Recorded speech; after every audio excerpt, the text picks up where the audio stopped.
Baik, Bismillahirrahmanirrahim. Assalamualaikum warahmatullahi wabarakatuh.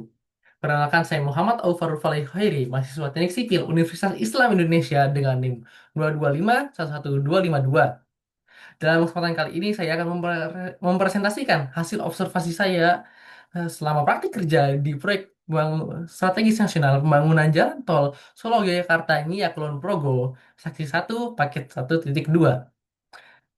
Saya ditempatkan di PTS Kapin Marta sebagai bagian dari konsultan pengawas di bawah bimbingan dosen Profesor Insinyur Sarwidi MSc PhD IPU dan Insinyur Hari Suprajitmo sebagai pembimbing lapangan. Pada kesempatan yang saya sampaikan pertama ada di data proyek, tujuan proyek, kajian konstruksi, struktur lapisan perkerasan, pengujian lapangan, masalah dan solusi, dan kesimpulan dan saran. Untuk yang pertama data proyek. Proyek ini dikelola oleh PT, ya dikelola oleh pertama ada owner yaitu PT Jasa Marga Jogja Solo, anak dari perusahaan PT Jasa Marga Tbk yang selaku owner akan menyiapkan dana dan juga menentukan konsultan perencana, kontraktor dan juga konsultan pengawas. Konsultan perencana berasal dari PT Perencana Jaja yang akan melakukan perhitungan detail, punya desain konstruksi dan juga menyiapkan gambar teknis. Kemudian dari kontraktor berasal dari PT Adikarya yang akan menyiapkan material, alat berat, pekerja, dan juga melakukan pekerjaan di lapangan.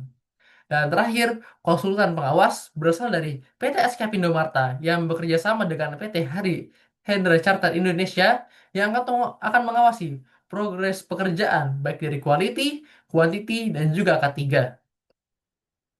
Lokasi proyek ini untuk paket 1.2 terbentang dari ruas Klaten sampai dengan Purwomartani dan lokasi praktik kerja saya itu di kawasan Taman Martani, Tirto Martani dan juga Purwomartani atau dari STA 37 sampai dengan STA 42 kurang lebih di 5 kilometer dengan progres yang saya ikuti itu dari 45% sampai dengan 60%.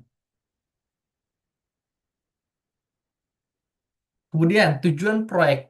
Proyek ini memiliki tiga aspek yang akan dicapai, yaitu pertama ada peningkatan aksesibilitas, dengan peningkatan arus lalu lintas antar daerah, memberikan efisiensi waktu semakin berkurang, dan juga konsumsi bahan bakar pun semakin sedikit, serta mengurangi kemacetan di jalur alternatif. Kemudian ada pengembangan wilayah, dengan terhubungnya tiga daerah besar yaitu ada di Semarang, Solo, dan juga Yogyakarta, memberikan peningkatan pembangunan di daerah dari peningkatkan dengan meningkatkan pendapatan daerah tersebut. Kemudian peningkatan ekonomi dengan terhubungnya tiga daerah besar sebagai transaksi ekonomi barang dan jasa, memberikan kehidupan di sekitar jalan karena ada aktivitas kendaraan dan mu- yang aktivitas kendaraan yang menggunakan akses jalan tol yang meningkatkan taraf hidup masyarakat sekitar dan meningkatkan juga perekonomian daerah.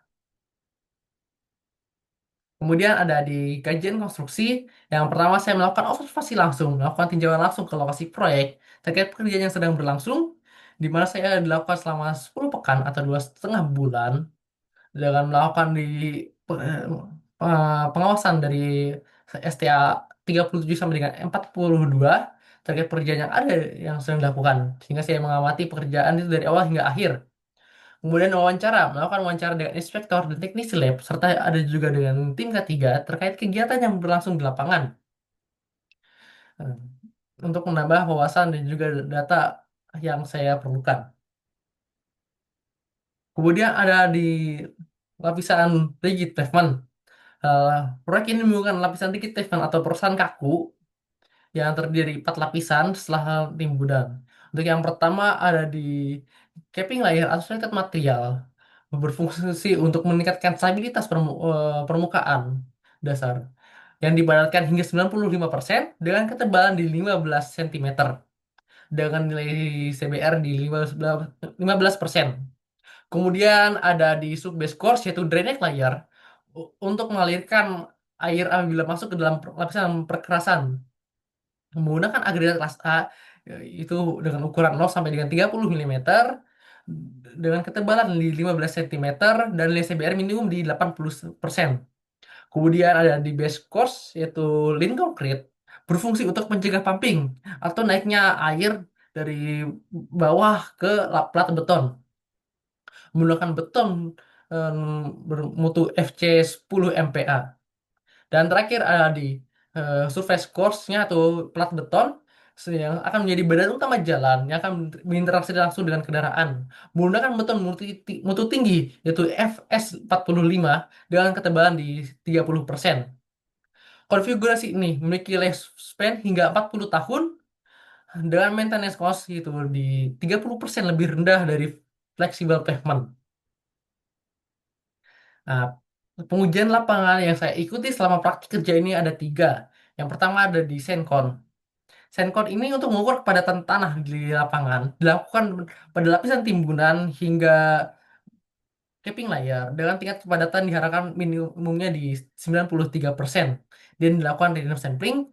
Begitu juga dengan kadar air. Pengukuran ini untuk mengukur presentasi air dalam tanah hasil pemadatan menggunakan metode speedy moisture test yaitu menggunakan reaksi senyawa karbida untuk mendapatkan hasil yang cepat di lapangan. Dengan nilai yang diharapkan itu kurang dari 10%. Kemudian ada di slam test untuk mengukur konstruksi campuran beton segar sebelum mengeras dan dan memastikan mutunya sesuai dengan pesanan yaitu dilakukan pada proses surface course beton datang.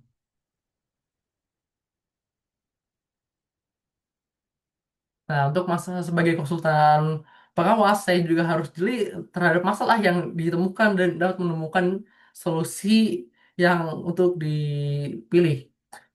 Itu yang pertama kejadiannya itu pada potongan besi yang tidak rapi. Di mana hasil potongan besi doel itu kurang rapi di satu sisi. Jadi besinya itu di satu sisi bulat sempurna, sedangkan di sisi lainnya itu ada dia lebih pipih karena mungkin hasil potongan.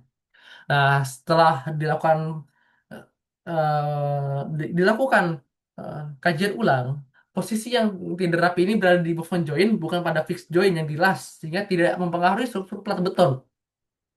Sehingga setelah ditetapkan, dapat dilanjutkan lagi pekerjaannya dan tidak mempengaruhi struktur plat beton itu sendiri. Kemudian ada kondisi tanah yang tidak memenuhi syarat. Pertama ada kondisi tanah yang jenuh air. Ini dilakukan karena tanah ada curah hujan yang tinggi dan juga tanah tersebut ada cekungan dan air pun menyerap.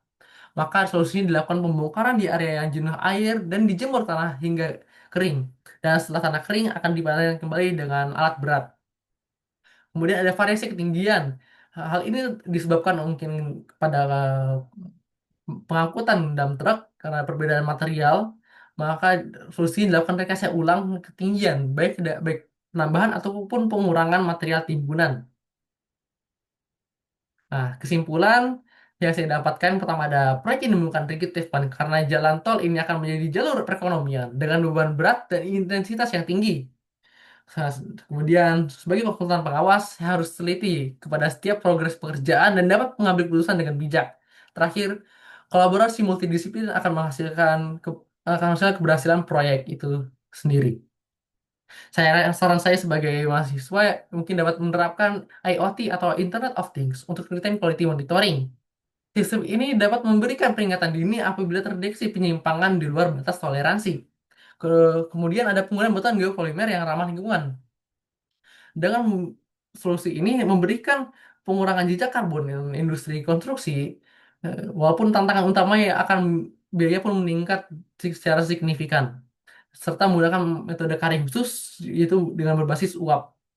Terakhir ada sertifikasi Green Road untuk segmen tertentu, seperti menggunakan material daur ulang, efisiensi energi selama konstruksi, serta sistem drainase berkelanjutan, dan juga kawasan lahan yang hijau.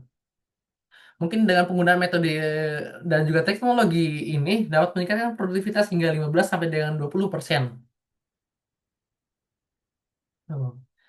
Baik, proyek ini merupakan bukti nyata kemajuan infrastruktur di Indonesia. Dengan target operasional di akhir bulan Desember 2025, tol ini akan menjadi urat nadi ekonomi baru di Jawa Tengah dan juga DIY. Demikianlah yang dapat saya sampaikan terkait praktik kerja saya di proyek jalan tol Solo Yogyakarta Kulon Progo ini. Kurang lebihnya mohon dimaafkan. Saya tutup. Wabillahi taufiq wal hidayah. Wassalamualaikum warahmatullahi wabarakatuh.